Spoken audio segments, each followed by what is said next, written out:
एक मैसेज करवाया था कि मैं तीनों ही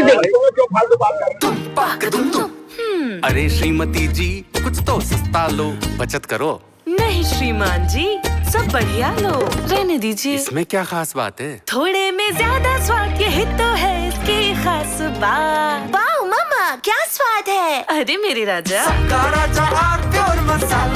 पुलिस महकमे से, प्रशासन के एक महकमे से और जिस संसदीय क्षेत्र के कार्यालय में जा करके यहाँ पर जो भी उपस्थित प्रतिनिधि हैं सांसद के, उन तीनों लोगों से मिलकर के अपना ज्ञापन देते हुए जो अभी तक हुआ है उसका अपडेट मैं चाहती हूँ।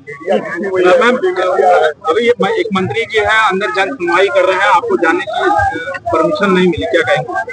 अब यही है माननीय प्रधानमंत्री जी के संसदीय क्षेत्र में जनता का महत्व।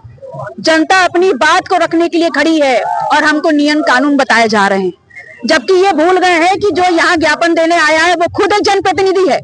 वो खुद जनता के 500 लोगों से रोज मिलता है अपने कार्यालय पे। हमको नियम बताया जा रहा है कि पीएमओ में जाने का आदेश नहीं है, तो ये लिखित आदेश मुझे दे दे, मैं यहाँ से लौट जाऊंगी। आप तो शिकायत लेके आई थी? जी बिल्कुल, और जब तक मैं अपनी शिकायत करूंगी नहीं, मैं यहाँ से जाऊंगी नहीं। गोली मारकर जो विद्यालय परिसर में हत्या की गई है उसको, उस हत्याकांड को हुए 4 दिन हो गए हैं और सत्ता संरक्षक अपराधी और सामंती सोच वाले व्यक्ति जो भारतीय जनता पार्टी का एक बड़ा नेता, एक रसूख रखता है, कहीं ना कहीं उसने जाति देख करके एक पिछड़े पटेल के बेटे को अपने ही परिसर में गोली मारने का काम किया। और जो ये विभत्स घटना हुई है उसके बाद जिस प्रकार से अपराधियों के खिलाफ कार्रवाई करने में पुलिस हीला हवाली कर रही है। पहले तो एफआईआर नहीं लॉन्च करी जा रही थी, 2-2, 3-3 तहरीर चेंज करवाई गई। जब एफआईआर लॉन्च करी गई तो हेराफेरी इस कदर की जो मुख्य आरोपी है उनका नाम दबाने का प्रयास किया जा रहा था।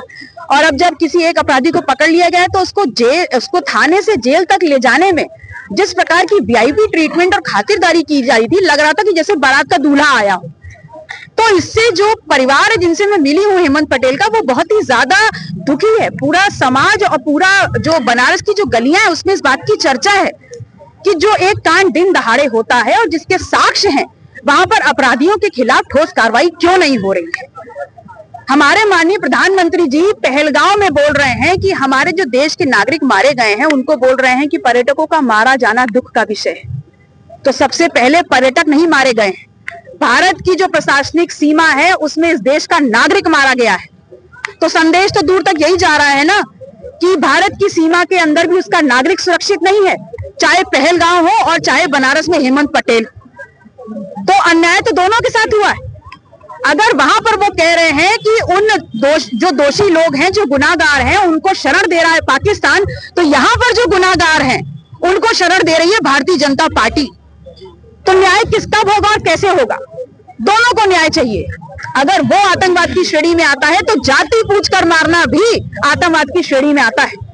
हम चाहते हैं कि दोनों ही सिरे पर बिल्कुल स्पीडी कार्रवाई हो और यहाँ पर जो गुनहगार हैं उनको जेल में भेजा जाए। इसके संदर्भ में लगातार अपना दल सड़कों पे संघर्ष कर रहा है और आज हम ये जो प्रधानमंत्री जो यहाँ के संसदीय क्षेत्र के जनप्रतिनिधि हैं उनके कार्यालय पे आए हैं कि अपनी गुहार हम लगा सके।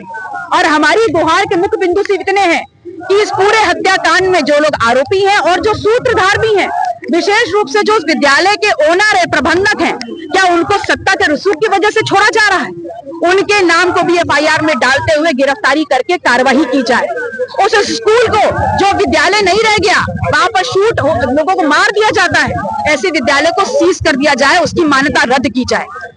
परिवार को आप आर्थिक सहयोग दीजिए और साथ ही साथ क्योंकि एक ऐसा व्यक्ति इसमें इन्वॉल्व है जो रसूख रखता है, सत्ता से जुड़ा हुआ है, वो व्यक्ति अपने रसूख का इस्तेमाल करके इस इन्वेस्टिगेशन को, इस पूरी विवेचना को अच्छी तरीके से होने नहीं देगा, निष्पक्ष तरीके से होने नहीं देगा।